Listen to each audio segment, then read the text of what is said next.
बेटा थोड़ा टाइमिंग अब बढ़ जाएगा, प्लीज जिसने स्टार्ट नहीं किया है वो पढ़ना स्टार्ट कर दे, बिकॉज यूनिवर्सिटी में कभी भी एग्जामिनेशन का शेड्यूल आपको दिया जा सकता है, कभी भी आपको एग्जामिनेशन का शेड्यूल दिया जा सकता है। कल हमने स्टार्ट किया था ओबी क्या है, ऑर्गेनाइजेशनल बिहेवियर क्या है, तो सिंपल लैंग्वेज में थोड़ा सा ही टॉपिक कवर किया था। देखा था organisational behaviour is the study of human behaviour in the organisation, यानी आपके बिजनेस में जो लोग काम कर रहे हैं, जो ह्यूमन या एम्प्लॉय आपके वहाँ काम कर रहे हैं, उनके बिहेवियर पे स्टडी करना, उसको बोलते हैं ओबी। उसके बाद मैंने ये भी बताया था OB is a multi disciplinary. Multi disciplinary का मतलब क्या होता है, ओबी के जो प्रिंसिपल है वो एक फील्ड से नहीं लिए गए, कुछ इकोनॉमिक्स से है, कुछ साइकोलॉजी से, कुछ फिलोसॉफी से, कोई सोशियोलॉजी से, कोई प्रिंसिपल एंथ्रोपोलॉजी से, यानी अलग अलग फील्ड से ओबी को लिया गया है। आज थोड़ा टॉपिक बड़ा है, ध्यान देना। स्कोप ऑफ ऑर्गेनाइजेशनल बिहेवियर, इसका स्कोप कितना है, इसका विस्तार कितना है, तो अगेन वही इंट्रोडक्शन आएगा। Organisational behaviour is the study of human behaviour within the organisation. The subject और the scope of OB include three level, कितने level, three level. Number one intrapersonal यानी इंडिविजुअल लेवल, इंटरपर्सनल यानी group level, organisational यानी business level, पूरे organisation system की बात चल रही है, पूरे ऑर्गेनाइजेशन की बात चल रही है। देखते हैं the study of intrapersonal behaviour. Intrapersonal का मतलब होता है इंसान के अंदर या पर्टिकुलर इंसान के ऊपर। अब इसमें क्या बताया गया है कि इससे आपको क्या स्टडी करने से मिलेगा, कि इससे आपको इंसान कैसा परसीव करता है, इंसान का एटीट्यूड क्या है, ह्यूमन एम्प्लॉय का मोटिव क्या है, ह्यूमन एम्प्लॉय का स्ट्रेस मैनेजमेंट कैसा है, वो प्रॉब्लम को कैसे हैंडल करता है, किस प्रकार रिएक्ट करता है, उसको बोलते हैं इंट्रापर्सनल। देखते हैं it cover the aspect such as personality, attitude, perception, learning, opinion, job satisfaction and stress management. ये सब इंसान की पर्सनल कैपेबिलिटी, इनर थिंग्स होती है। All such expects are covered by psychology. अब ये सब चीज हमको कॉस्मेट पढ़ना है, ये प्रिंसिपल कहाँ से आया, साइकोलॉजी। व्हाट इज साइकोलॉजी, मनोविज्ञान, the study of human mind. क्योंकि इंसान की सोच अलग होती है, इंसान का ओपिनियन अलग होता है, अलग अलग इंसान की अलग अलग थिंकिंग होती है, हर इंसान की पर्सनालिटी अलग होती है, बराबर है, उसका ओपिनियन अलग। परसेप्शन, परसेप्शन का मतलब वो परसीव कैसे करता है, सोचता कैसे, क्लियर। तो ये अपने कहाँ पढ़ेंगे, साइकोलॉजी, जो आगे वाला टॉपिक आपको आने वाला कंट्रीब्यूशन फील्ड में। तो पहला स्कोप हुआ स्टडी ऑफ इंटरपर्सनल बिहेवियर यानी study of individual behaviour. Second one is the study of interpersonal behaviour. अब इंटरपर्सनल का मतलब क्या होता है, एक नहीं एक से ज्यादा हो गए, एक को दूसरे के साथ कंपेयर करना है। जैसे एग्जांपल के तौर पे हम पढ़ते आ रहे हैं, business is a group of activity with different type of people are working in the organization to achieve the common goal। Business के अंदर अलग अलग प्रकार के लोग होते हैं, अलग अलग ग्रुप्स के होते हैं, अलग अलग कास्ट के होते हैं, अलग अलग रिलीजन के होते हैं। तो भाई इसमें भी कुछ ना कुछ बिहेवियर पे स्टडी करना है, क्योंकि एक ग्रुप एक चीज में एक्सेप्ट होगा तो दूसरा ग्रुप उसका विरोध करेगा, चांसेस है।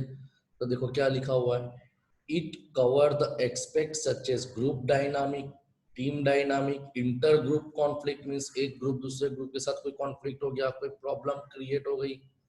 लीडरशिप क्या है, कम्युनिकेट कैसे करना है, क्योंकि इंडिविजुअल से आपका कम्युनिकेशन अलग होगा, ग्रुप के साथ अलग होगा। अगर एक ग्रुप दूसरे ग्रुप के साथ कम्युनिकेट करता है तो वो किस प्रकार कम्युनिकेट करता है, तो ये सब स्टडी आपको इंटरपर्सनल में पढ़ना है, आगे डिटेल में आता है। अब ये किस में कवर होता है, तो all such expect are covered in sociology. Sociology means the study of society. Social psychology, ये भी जरूरी है कि तुम जहां पे सोसाइटी में रहते हो, जिस सोसाइटी में आप रहते हो, वहां के हिसाब से आपके ऊपर भी फर्क पड़ेगा। That is called social psychology. Sorry, message आ गया था पर्सनल। यानी दिमाग को असर सोसाइटी से भी होता है। देखो साइकोलॉजी अलग है और सोशल साइकोलॉजी अलग है। तीसरा आता है द स्टडी ऑफ ऑर्गेनाइजेशन। हमने इंडिविजुअल पे तो देख लिया कि उसका बिहेवियर कैसा होगा, डिटेल में पढ़ेंगे। स्टडी कैसे करना है आगे डिटेल में पढ़ेंगे। उसके बाद देखा इंटरपर्सनल, ग्रुप को देख लिया। अब जाते ऑर्गेनाइजेशन सिस्टम। ये बहुत टिपिकल पॉइंट है, समझने की कोशिश करना। It cover organisation formation, business को फॉर्म कैसे करना, तैयार कैसे करना है। ऑर्गेनाइजेशनल स्ट्रक्चर, बिजनेस का माड़कू कैसा होना चाहिए। फॉर्मल एंड इनफॉर्मल आपने पढ़ा हुआ है।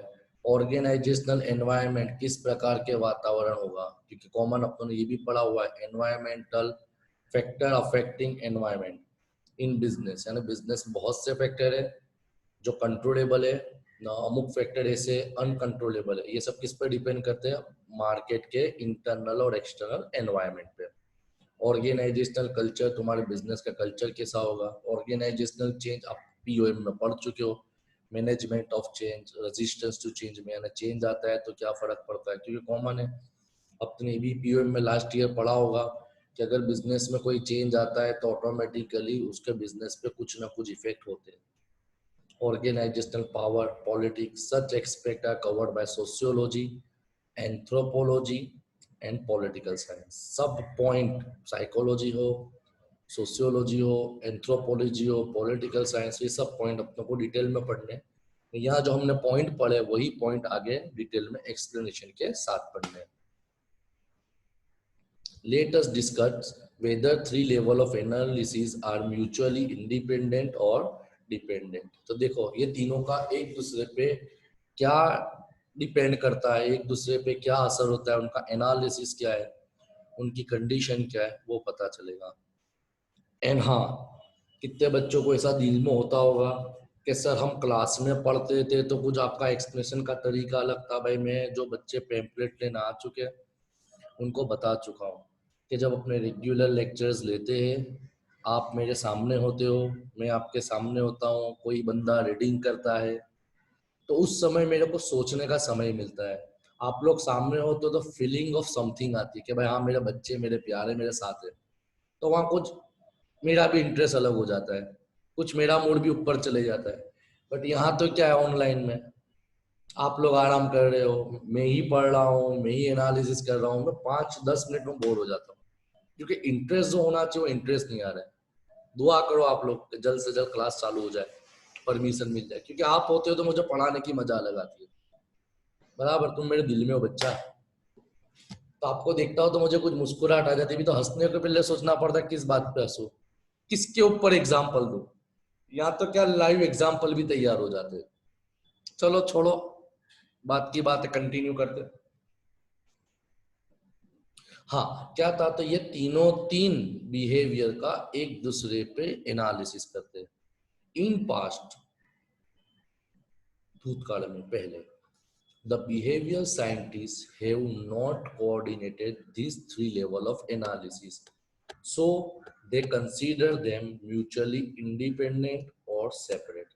यानी जो शुरुआत में जब नया नया फील्ड आया था, या जूने जमाने के जो इकोनॉमिक्स थे, साइंटिस्ट थे, बिहेवियर साइंटिस्ट जिसको अपना साइकोलॉजिस्ट बोलते हैं, जो स्टडी करते ह्यूमन बिहेवियर पे बिजनेस के ऊपर, तो उन्होंने क्या कहना था कि तीनों तीन इंडिविजुअल, ग्रुप और बिजनेस का कोई आपस में मेल नहीं है, कोऑर्डिनेशन नहीं है, वो सबके से अलग अलग है, इंडिपेंडेंट है। But the study of hobby, मगर अपने जो पढ़ रहे हैं, suggest this these three level of analysis are not mutually independent but they are dependent। सीधी सी बात है ना, प्रैक्टिकल देखो, जैसे मैंने बताया था F5 में आपको पढ़ाते वक्त कि एडम स्मिथ गलत नहीं है। उन्होंने के जमाने में जो उन्होंने थियरी दी उस समय के ऊपर दी थी, मगर अभी टाइम चेंज हो चुका है तो इसके लिए उनकी थियरी भी इतनी एक्सेप्टेबल नहीं है। तो सिमिलर चीज है कि उस जमाने की बात अलग होगी, मगर अभी के जमाने में तीनों तीन एक दूसरे पे डिपेंड करते हैं। So anyone who want to study OB, he has to integrate these three level of analysis, which is called interdisciplinary approach। इसको क्या बोला जाता है, इंटरडिसिप्लिनरी, यानी इनका एक दूसरे के साथ, अप्रोच मीन्स मेथड, ये तीनों तीन का एक दूसरे के साथ कहीं ना कहीं संबंध है, डिपेंडेंस, एक दूसरे पे निर्भरता है। जैसे एग्जाम्पल पढ़ते हैं. For example, for a manager, the focus on individual behavior is equally important as focus on group behavior or all. जैसे मैनेजर है तो उसके लिए इंडिविजुअल का बिहेवियर भी वैसा ही होगा, ग्रुप लेवल का बिहेवियर भी ऐसा ही होगा, बिजनेस को संभालने का तरीका भी वही होगा. वो ऐसा नहीं सोचेगा कि भाई ग्रुप इंपॉर्टेंट है, बिजनेस इंपॉर्टेंट, उसके लिए तो सब इंपॉर्टेंट है. इसी तरह the manager in business, health care, education, government have to adopt interdisciplinary approach. यानी अपने ऐसा नहीं बोल सकते कि ये तीन चीज अलग अलग है, ये सब लोग इन एंड शॉर्ट एक ही है, इक्वल है, सेम. क्लियर? ये तुम्हारा स्कोप ऑफ ओबी अवर होता है. अब जाते हैं ये चैप्टर का सबसे आईएमपी क्वेश्चन, यूनिवर्सिटी में सबसे ज्यादा repeated question, 5 mark, 7 mark, 10 mark में. What is the importance of OB? Organisation behaviour का महत्व क्या है, इंपॉर्टेंस क्या है, महत्वाकांक्षा क्या है, ये क्वेश्चन भी आता है. तो सबसे पहले आप लोगों को डेफिनेशन देना है ओबी के रिलेटेड, उसके बाद स्टार्ट करते हैं. देखो हेडिंग याद होगा, ऑटोमेटिक तुम अंदर कुछ भी लिख सकोगे. क्या है पॉइंट नंबर 1?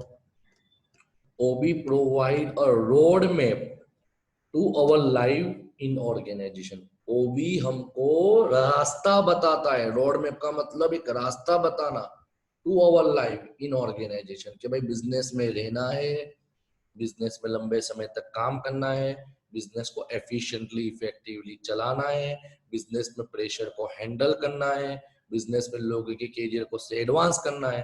तो रास्ता क्या है? तो भी वो फील्ड है जो आपको बिजनेस में कैसे रहना है उसका रास्ता बताता है. देखो देखते हो, OB provide a roadmap to the lives of the people in organization. The roadmap is provided in terms of various organizational event. अभी event क्या है तो देखते हैं. This map guide the people about how to handle the pressure in various situation and how to respond perfectly so as to create more functional, यानी अच्छा, less stressful, कम tension लेना, and career advancing behaviour, यानी धीरे धीरे तुमको आगे बढ़ना है. यानी वो भी तुमको रास्ता बता देता है कि अगर कोई सिचुएशन आ जाती है, कोई अनसर्टन कंडीशन आ जाती है, कोई प्रॉब्लम आ जाती है, तो प्रॉब्लम को सिस्टमेटिकली कैसे हैंडल करना है, वो प्रॉब्लम का सोल्व आउट कैसे करना है, और दिमाग पे टेंशन लिए बिना उससे आगे कैसे निकलना है. क्लियर?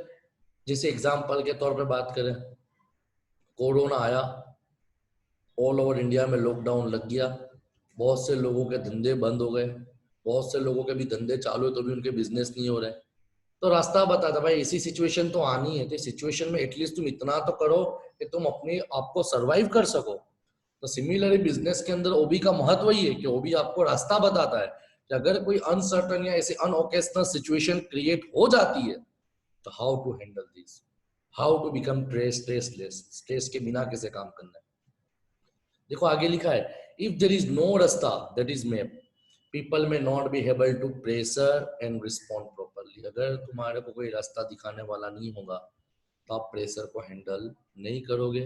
सो दे में बी फ्रस्ट्रेटेड, चिड़चिड़े हो जाओगे, गुस्से वाले हो जाओगे, and going away from the work. हो सकता है आप फ्रस्ट्रेट हो गए, आपको राह दिखाने वाला नहीं है तो आप रास्ता भी छोड़ दोगे. क्लियर? Point number 1.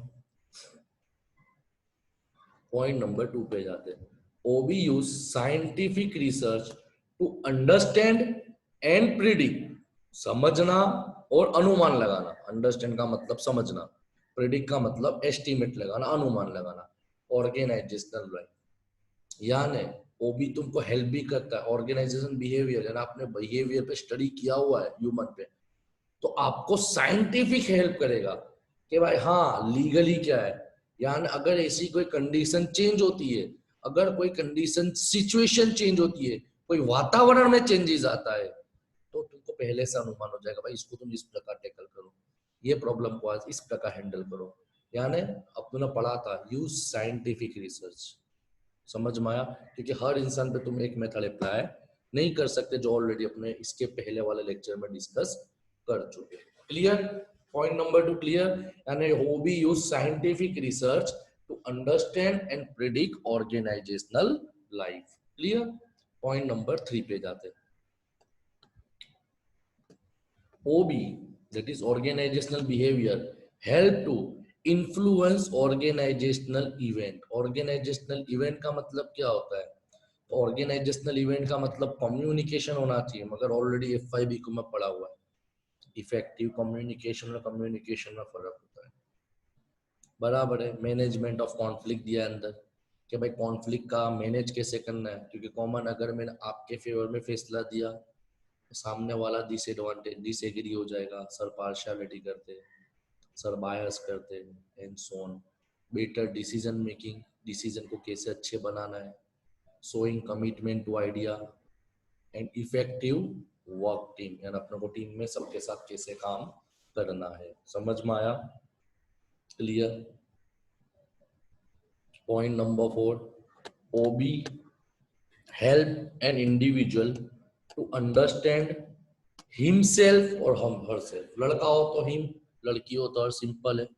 यानी अगर बिहेवियर पे स्टडी किया गया है, बिजनेस में ह्यूमन के बिहेवियर पे स्टडी किया गया है, तो ये सिचुएशन आपको मदद करेगी बिजनेस में। जैसे if anyone want to work effectively in the organisation on person to person basis, he must understand himself as well as around him। जैसे एग्जांपल के तौर पे हमारे मिनाज भाई है, वो हमेशा परवेज के साथ ही बैठते हैं। क्यों? तो उनको मालूम है कि भाई मुझे सिर्फ परवेज ही सेट कर सकता है, मुझे सिर्फ परवेज ही हैंडल कर सकता है, और कोई नहीं कर सकता। इसी तरह हमारी आशिया बेगम है, अलमास है, जुबेदा, साथ में ही बैठते, क्योंकि उनको मालूम है कि हमको इनके साथ ही रहना है और हमारे आसपास यही होने वाले हैं, तो मेरे को इनके हिसाब से ही टेकल करना है। यानी ऑर्गेनाइज इन्होंने क्या करा, इन्होंने एक दूसरे के बिहेवियर को स्टडी किया, तो इनको पता है कि we are comfortable with him और हर, हम इनके साथ काम कर सकते हैं। तो क्या होता है, OB improve such understanding and help to improve interpersonal relationship। अगर आपने एक दूसरे के वेब स्टडी किया हुआ है तो ये प्रॉब्लम क्रिएट नहीं होगी। किस पे? एक दूसरे के बिहेवियर पे स्टडी किया हुआ है। तो पॉइंट नंबर 5, खाली पॉइंट अजलान करना है, एक्सप्लेनेशन तो गप्पा ही लगेगा, तुझे ही नहीं। OB हेल्प द मैनेजर, जैसे इंडिविजुअल को मदद करता है ऐसे मैनेजर को हेल्प करता है टू मोटिवेट द सबऑर्डिनेट। कैसे? कैसे? फर्स्ट लेक्चर में बताया था मैंने कि जो बंदा पानी पूरी से मान जाता है उसको मैं वड़ा पाव की लालच नहीं दूंगा, तो को स्टडी करना पड़ेगा ना कि उसकी नीड क्या है, व्हाट इज अनसेटिस्फाइड नीड, उसकी अनसेटिस्फाइड नीड क्या है, तो वो इंसान वही चीज से मोटिवेट होगा जिससे वो अनसेटिस्फाई होगा। जो चीज मिल जाती है उससे वो मोटिवेट नहीं होगा। क्लियर? जैसे OB help the manager to get the knowledge of relationship between need and behaviour of the subordinate, on that basis manager can motivate the subordinate. समझ में आया? आगे बढ़ो।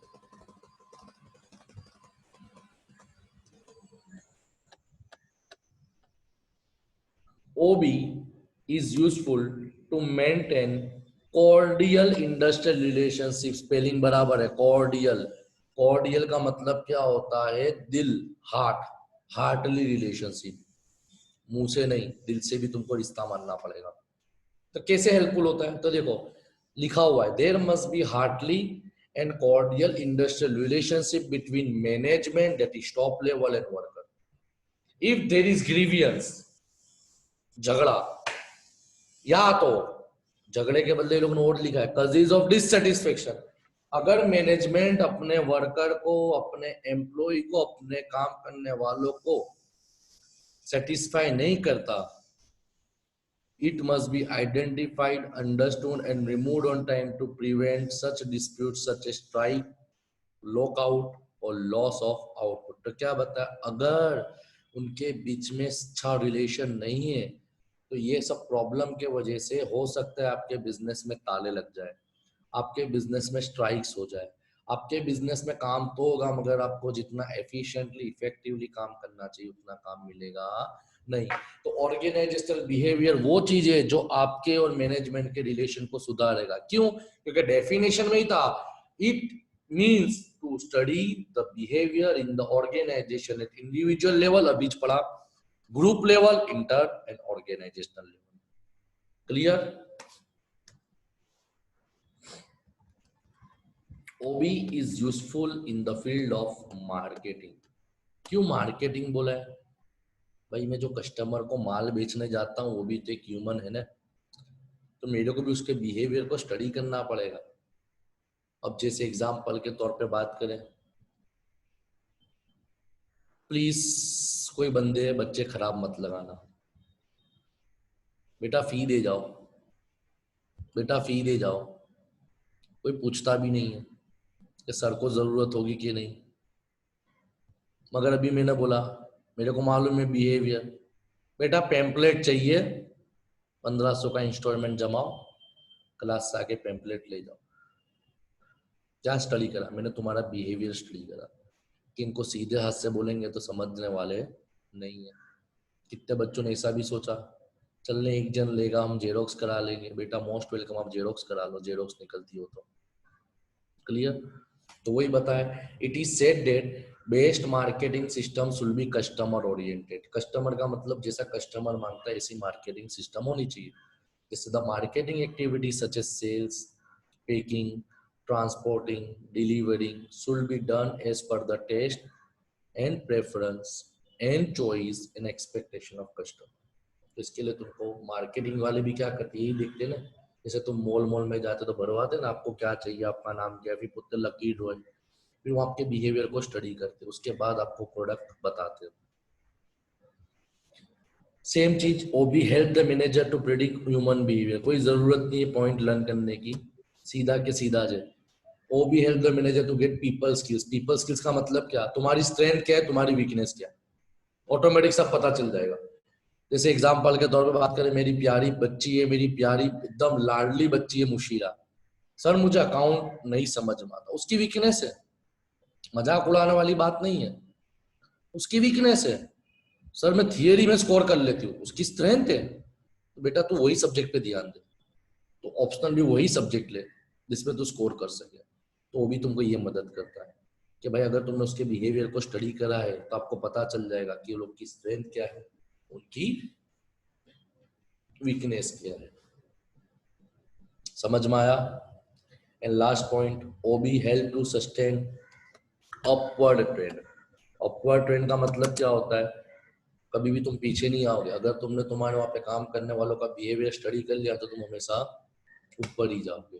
कि भाई कैसी सिचुएशन में, इंडिविजुअल हो, ऑर्गेनाइजेशन हो, के ग्रुप लेवल हो, कैसे डील करना है, कैसे सिचुएशन को हैंडल करना है, कैसे प्रॉब्लम को सोल्व आउट करना है, ये ओबी के जरिए आपको पता चल जाएगा। देखो लिखा हुआ है, to sustain the upward trend industrial sector it is necessary to manage all three resource effectively. कौन से तीन रिसोर्स? ऊपर वाले नहीं, देखो, टेक्निकल यानी मशीन का नॉलेज, फाइनेंशियल मीन्स आर्थिक परिस्थिति, as well as human resource.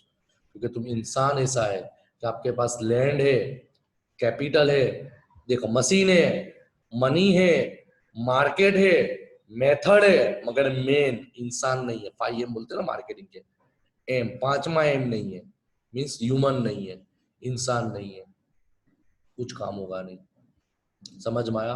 तो ये सब तुम्हारे हुए इंपॉर्टेंस ऑफ ओबी। अब आता है कंट्रीब्यूशन फील्ड टू ओबी। बहुत बड़ा क्वेश्चन है ये, नेक्स्ट लेक्चर में मैं पूरा ही कवर करूंगा। ये लेक्चर के ये खत्म करने के बाद समझ लो तुम्हारा ऑलमोस्ट 80% यूनिट 1 अवर हो गया, क्योंकि सबसे छोटा सिलेबस यूनिट 1 का है। जो मटेरियल लेके गए उनको पता है, जो लोग मटेरियल लेके गए उनको पता है कि मैंने ओबी में 2 यूनिट दे दिए, 1 और 2। और इंशाअल्लाह ताला जो टॉपिक हार्ड होगा उसको मैं पेंडिंग रखूंगा, और जो इजी टॉपिक है जो आप घर कर सकते हो उसको मैं पहले ओवर कर दूंगा। ताकि मेरा टारगेट, मैंने कैलकुलेशन कर लिया कि अगर 15 सितंबर तक भी आपको परमिशन नहीं मिलती अपनों को, तो 15 सितंबर तक मैं मोस्ट प्रोबेबली जितना भी थियरी टॉपिक है सब ऑनलाइन ओवर कर दूंगा। जैसे ही क्लास की परमिशन मिलती है we will move on practical topic only. Clear? और कोई डाउट प्रॉब्लम हो तो आप कांटेक्ट कर सकते हो। एंड अगेन, रोज रोज बोलने में मुझे भी शर्म आती है। Please come and collect your pamphlet and please pay your first instalment of 15 unit. अगर किसी से ज्यादा होता है तो ज्यादा भी देगा, कोई दिक्कत नहीं है। I am in very need of money बेटा, बहुत जरूरत है। So please cooperate. Thank you.